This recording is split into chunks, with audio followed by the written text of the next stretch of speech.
Itong person mo hindi ito maintindihan. Push and pull ito mga kapiksi. Ibig sabihin ng push and pull, urong-sulong.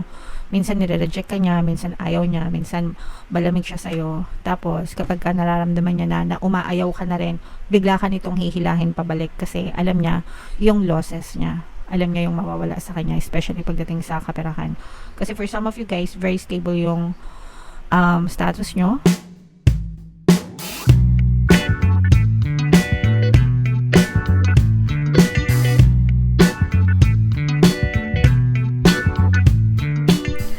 Hello guys, hello Sagittarius, welcome back to Pinoy Pixie Tarot. Ang pamagat ng episode natin for tonight is feelings reading, anong nararamdaman niya sa'yo. So titingnan natin kung anong nararamdaman sa inyo ng inyong partner o specific person. Pwede mag-resonate, pwedeng hindi, pwedeng positive, pwedeng negative mga kapiksi.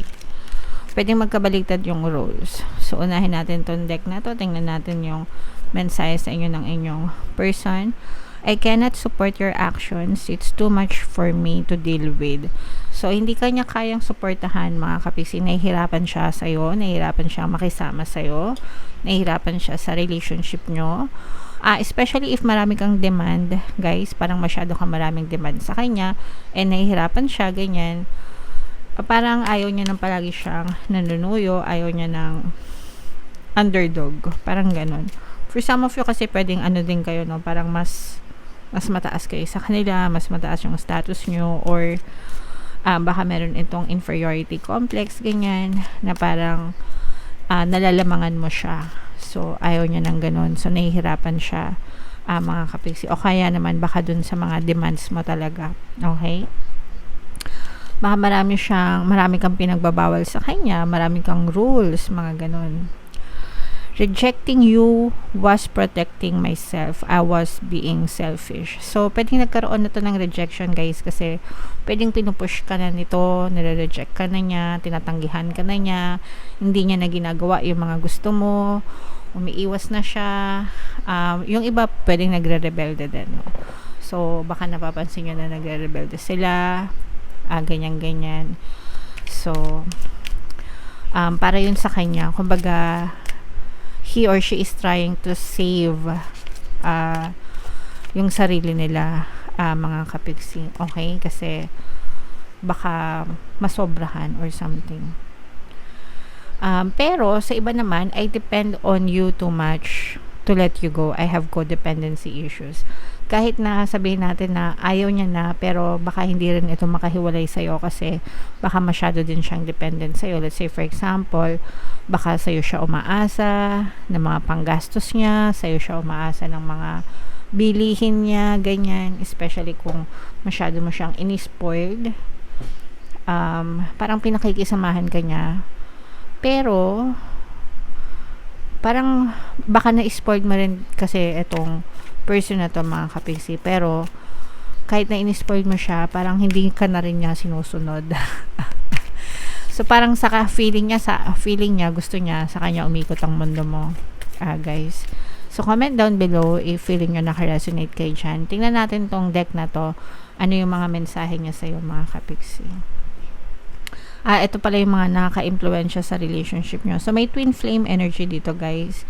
Pwedeng twin flame kayo ng person mo, kaya kahit na nag-aaway kayo or hindi okay yung relationship nyo, pwedeng magkasama pa rin kayo mga kapiksi. Another message or another energy dito, guys. May mature woman. Feeling ko ito mature woman, ikaw, kasi nakadepende siya sa'yo. And baka ikaw lang din yung dahilan kung bakit nagtatagal yung relationship nyo. And kaya ka too much sa kanya. Kasi baka isip bata itong person mo. Tapos, parang hindi niya kaya yung pagiging mature mo. Parang siguro gusto mo seryoso. Tapos siya gusto niya laro lang. Hindi committed. Sa kanya, it's all fun. Sa'yo, it's about relationship. So, yung mga ganun mga kapiksi.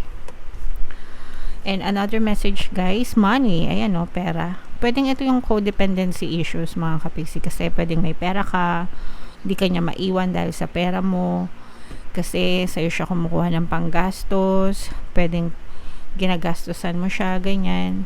Pwedeng kung mag-asawa kayo, Pwedeng ikaw yung may trabaho, ikaw yung kumikita ng malaki, and malaki yung mawawala sa kanya pag iniwan ka niya. So, mga ganun mga kapiksi. Pero parang feeling ko, layo na yung loob nito sa inyo, sa iyo, no? Parang layo na, parang wala siyang pakialam, pero hindi naman siya nakikipaghiwalay. Something like that. Comment down below, Sagittarius, if feeling nyo naka-resonate kayo dyan. Tingnan natin yung feelings niya sa inyo, guys. So, i-shuffle ko to. Habang sinashuffle ko to, panoorin nyo muna yung video natin regarding sa ating paano mag-manifest ng abundance video course. Kapiksi, sawa ka na ba sa mga struggles at hirap sa buhay mo? Masipag ka ba at masikap sa buhay ngunit hindi ka pa rin umaasenso? Ilang beses ka na bang nag-attempt mag-negosyo at mag-invest pero palagi ka pa rin nalulugi? Sa pagkakataon na ito ay maaaring may subconscious beliefs ka na nagiging balakid sa iyong pag-unlad at pagyaman. Introducing, paano mag-manifest ng abundance video course. Dito ay matututunan mo ma-overcome ang mga balakid mo para tuluyan ka ng umunlad, umasenso, sumagana, maging matagumpay, successful at maswerte sa iyong kabuhayan, pera, trabaho, negosyo sa labi at kaperahan ng bonggang-bongga. Dali, mag-send na ng email sa pinoypixie@gmail.com at simulan na ang iyong pagyaman ngayon. Alright, so sa lahat ng gusto mag-avail ng course, guys, meron tayong discount. Until September 30, magbibigay tayo ng 500 pesos na discount. So, i-avail nyo na yan, guys. Sobrang ganda. And meron din tayong bagong course, mga kapiksi, paano mawala ang third party at magkaroon ng harmonious na relationship para mawala yung mga kabit na mga jowa nyo, guys. 20% discount yan until September 30. Kaya i-avail nyo na, guys. Sobrang ganda. So, Sagittarius, guys, kayo ay represent ng Queen of Wands. Ito yung feelings energy. Itong person mo, hindi ito maintindihan. Push and pull ito, mga kapiksi. Ibig sabihin ng push and pull, urong sulong. Minsan nire-reject ka niya, minsan ayaw niya, minsan malamig siya sa'yo. Tapos, kapag ka nararamdaman niya na umaayaw ka na rin, bigla ka nitong hihilahin pabalik kasi alam niya yung losses niya. Alam niya yung mawawala sa kanya, especially pagdating sa kaperahan. Kasi for some of you guys, very stable yung status nyo pagdating sa pera, kumikita kayo, ganyan. And isa yun sa mga reason kung bakit very dependent sa inyo yung person nyo. Ibig sabihin, sa inyo sila umaasa pagdating sa mga panggastos nila. So, especially kapag ka naiisip nyo na makipaghiwalay, pinapatulan nyo, I'm sensing na sinabi nyo na rin ito sa kanya. Parang sinabi nyo na sa kanya na makipaghiwalay na kayo. Pero, kapag ka gano'n na yung nangyayari, hinihila kayo nito pabalik. Ibig sabihin, umaayaw siya, tinatanggihan niya, umaayaw siya na maghiwalay kayo, and mag-aano siya, parang babawi, magsusweet-sweetan, ganyan. Tapos, balik na naman siya sa dating ugali niya kapag okay ka na ulit. So, siya yung may problema, Sagittarius, hindi kayo.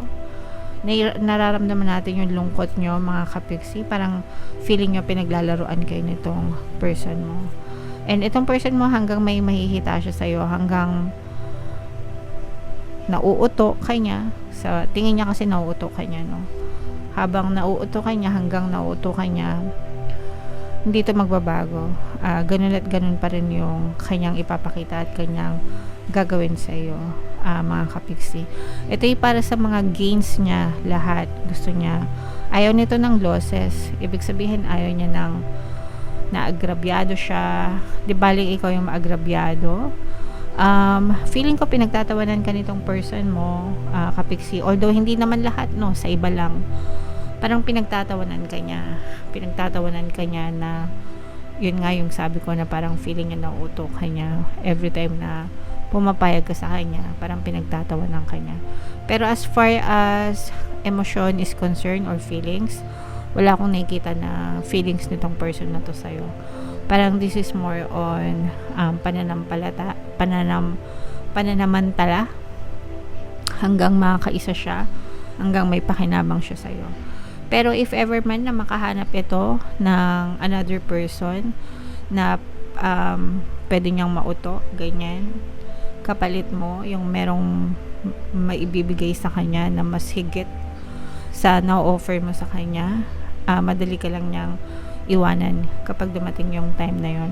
Pero for now, kontento pa siya Kontento pa siya sa na-offer mo sa kanya, kontento pa siya sa nabibigay mo sa kanya, kapiksi. Okay? Pero yun nga, pagka nagde-demand ka na sa kanya, na sana ganito, sana ganyan, nagagalit-galitan siya. So, kakaiba itong person mo. Marunong siyang makipaglaro, kapiksi. Okay? So, comment down below. Sagittarius, if feeling nyo nakaresonate kayo, hindi ito magre-resonate sa lahat, no? Pero if ever man na nakaresonate kayo dito sa reading na to, comment down below. Meron tayong mga relationship subliminals, guys. Pwede nyo pakinggan para makatulong sa inyo. Ito yung playlist, mga kapiksiyan. Ito naman yung ating success stories ng paano mag-manifest ng abundance video course. Click here to subscribe, guys, and click here to join our membership program. Thank you for liking, sharing, and subscribing, and see you again next time. I love you all. Have a nice day. Bye-bye.